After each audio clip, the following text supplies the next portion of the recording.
In the early hours of February 28, 2026, the world changed.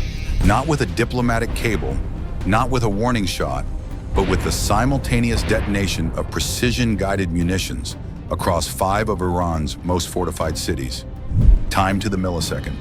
The United States and Israel had just executed the most complex coordinated preemptive strike since the opening hours of the Gulf War.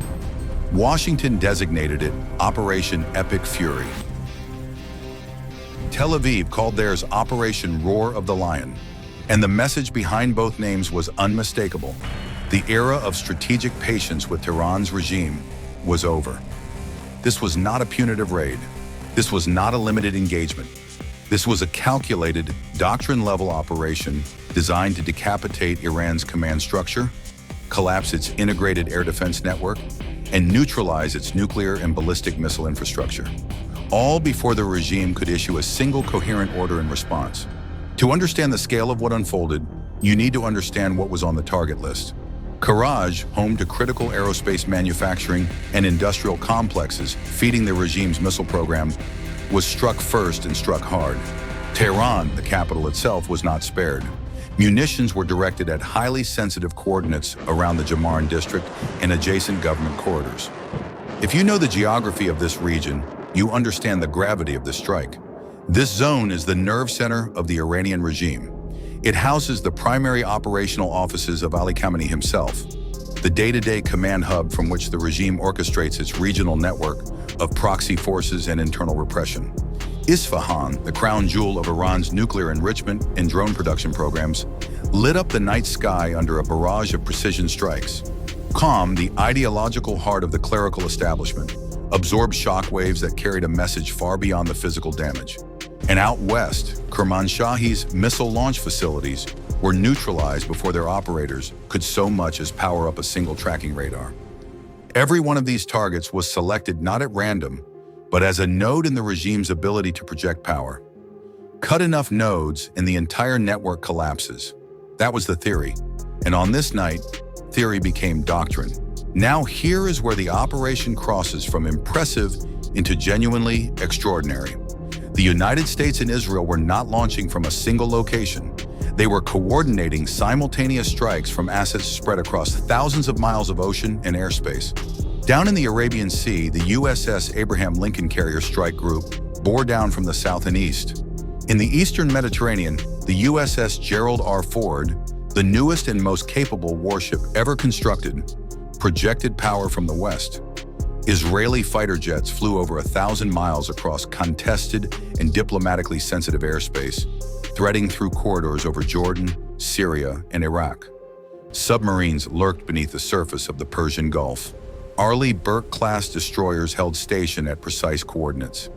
And somewhere above it all, B-2 Spirit stealth bombers, the so-called silver bullets of the U.S. Air Force, ghosted through the darkness at altitude. Every single one of these platforms launched its payload at a different time, from a different distance, at a different speed, and every single munition arrived at its designated target at the exact same second. This is the tactic known as time on target. It is the mathematical choreography of modern warfare, and it is almost impossible to defend against. When everything hits simultaneously, there is no time to react, no time to relocate leadership, no time to spin up backup radars. There is only systemic shock. But synchronized timing alone doesn't win the fight. You still have to get through the door. And Iran's door was reinforced with one of the densest integrated air defense networks in the Middle East. Layered with Russian-supplied S-300 batteries, domestically produced Bavar 373 systems, and hundreds of shorter-range interceptors. On paper, penetrating this network should have cost the coalition dearly. In practice, it didn't, because the United States doesn't just fight with kinetics, it fights with electrons. In the hours before the first Tomahawk left its vertical launch cell, a coordinated electronic warfare campaign, spanning space-based assets, airborne jamming platforms, and cyber operations, began injecting false data directly into Iranian radar screens. Operators across the country were suddenly staring at ghost contacts, phantom formations, and corrupted tracking data. And then came the decoys.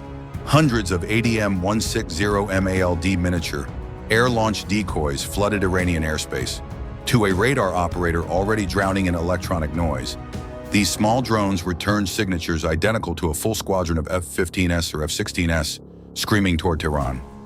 Iranian battery commanders faced an impossible choice: engage the decoys and reveal their positions, or hold fire and risk letting the real strike package through.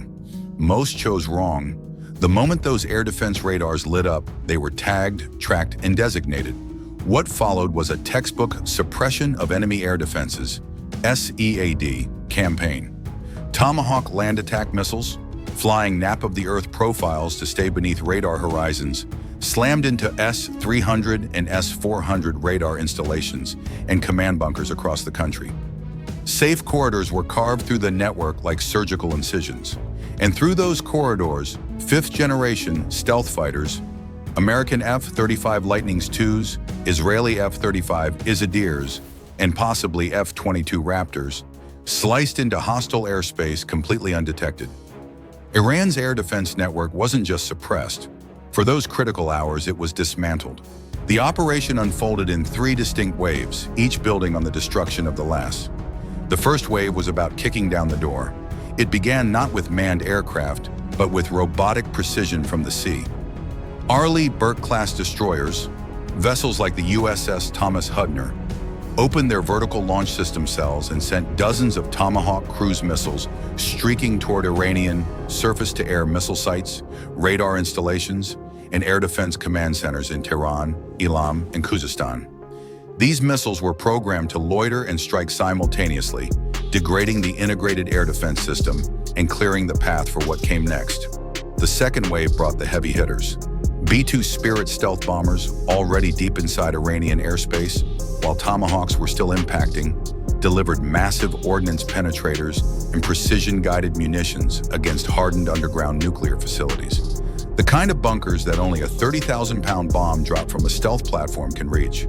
Simultaneously, squadrons of F-15E Strike Eagles, the bomb trucks of the operation, each laden with up to 19 joint direct attack munitions or 28 small-diameter bombs, launched from bases in Jordan in the UAE.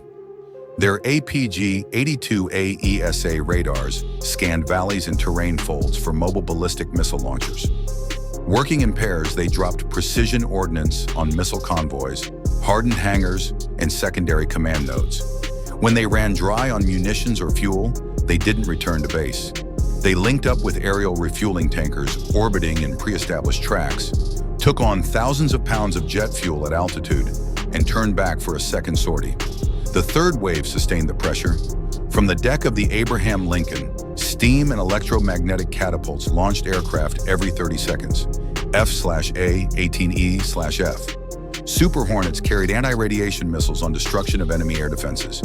Dead missions, hunting down any surviving radar operators reckless enough to reactivate their systems.